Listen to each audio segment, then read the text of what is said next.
Short observations about the marriage premium. In the past, I've faulted economists for ignoring the marriage premium. Last week, when Pascal Emmanuel Gobry and Megan McArdle joined my fault-finding expedition, Justin Wolfers pushed back on Twitter. There's no credible evidence justifying the claim that the marriage wage premium is causal. I replied, "Justin, you don't sound very Bayesian," and linked to this post on economists' selective agnosticism.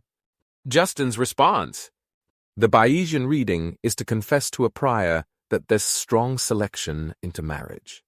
After reading this, reasons for Justin to rethink his position kept popping into my head. Here are the top 9. 1. No credible evidence?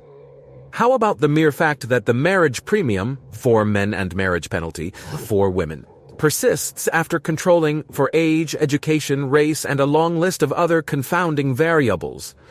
2. Strong selection hardly implies zero treatment effect, and the observed male marriage premium is so large, often over 40%, that the absolute treatment effect would still be large, even if 75% of the difference were due to selection.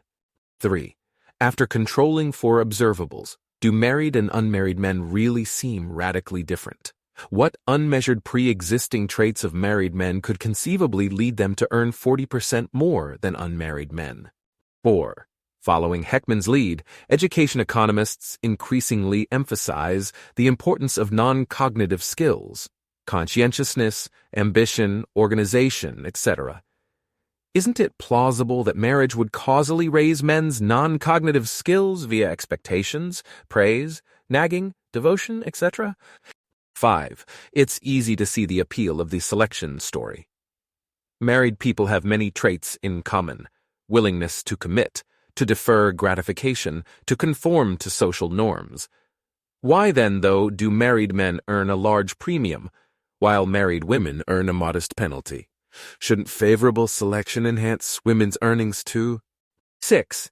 If you say women de-emphasize their careers after they marry, you're appealing to a treatment effect.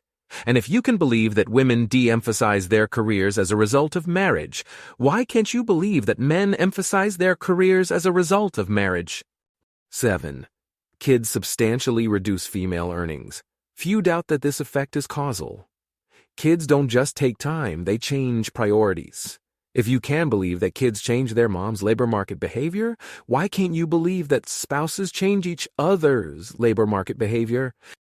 8. If marriage is just a piece of paper, how can it possibly cause higher or lower earnings? Because marriage is also a state of mind. Some people, like Justin Wolfers and Betsy Stevenson, can enter this state of mind by sheer act of will, but most people need formal social recognition to effect this transformation. 9. Social psychologists have produced a lot of experimental evidence that merely identifying as a member of a group can have a large effect on behavior. CEG, the famous Robbers Cave experiment. Why is it so hard to believe that identifying as husband of X or wife of Y can have such an effect? Or simply identifying as a husband or a wife?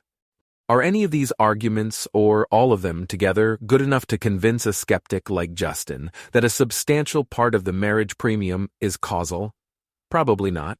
But my arguments are good enough to convince reasonable skeptics that this issue deserves far more empirical attention from economists of Justin's caliber.